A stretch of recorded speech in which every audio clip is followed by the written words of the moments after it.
Hey girl, hey, happy Wednesday, everybody.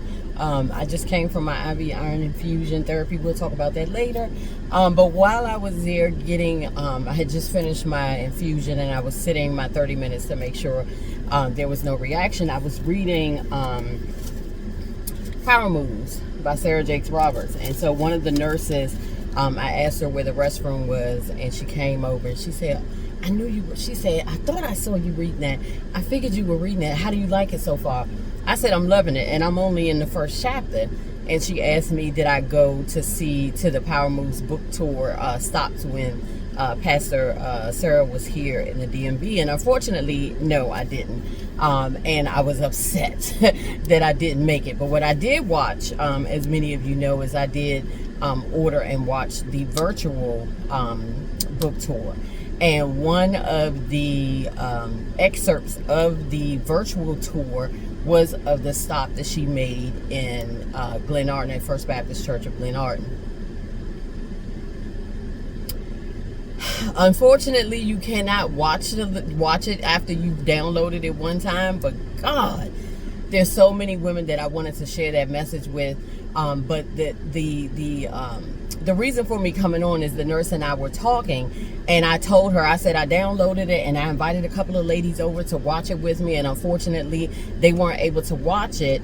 And my dog woke me up at like 4:45 in the morning, and when I got up, I watched it. And she said, what's funny is I have reached out to a couple of my girlfriends to ask them to go with me to the book tour, to the stop. And none of them had time to go. And I said, I'm not going by myself. She said, but I ended up going by myself. I said, isn't it funny how God will direct us to do things by ourselves? But we're so afraid to do things by ourselves that we want to bring people to do it with us and to witness us doing it and to participate in us doing it. God didn't ask us to bring anybody. Even though I invited other people to come over and watch the streaming with me, and even though she invited other people to go with her to the book tour, God made it certain that nobody else was going to be attending and experiencing what he had meant for the individuals, for each of us. I don't know how I would have reacted and digested the messages that Pastor Jakes delivered if I had an audience with me. She doesn't know if she would have been able to praise and worship the way that she did, knowing that she was there by herself, if she was in the presence of others and worried about how they were going to look at her. I say all that to say this. There are times when God is calling you to do something and he needs you to do it by yourself.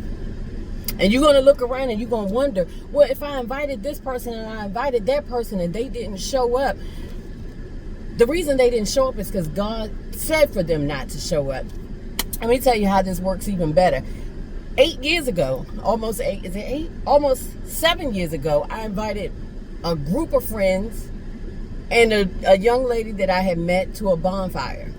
We had invited our friends individually. She invited her crew of friends. I invited my crew of friends.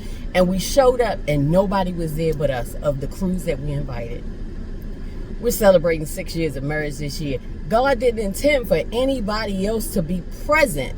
God needed us to be there in them woods under those stars so that we can connect the way that he had ordained for us to connect. So stop trying to invite everybody everywhere that God is calling you to go. Just go, and God will do the rest. You all be blessed. Have an amazing, amazing day, and I will talk to you later. Bye.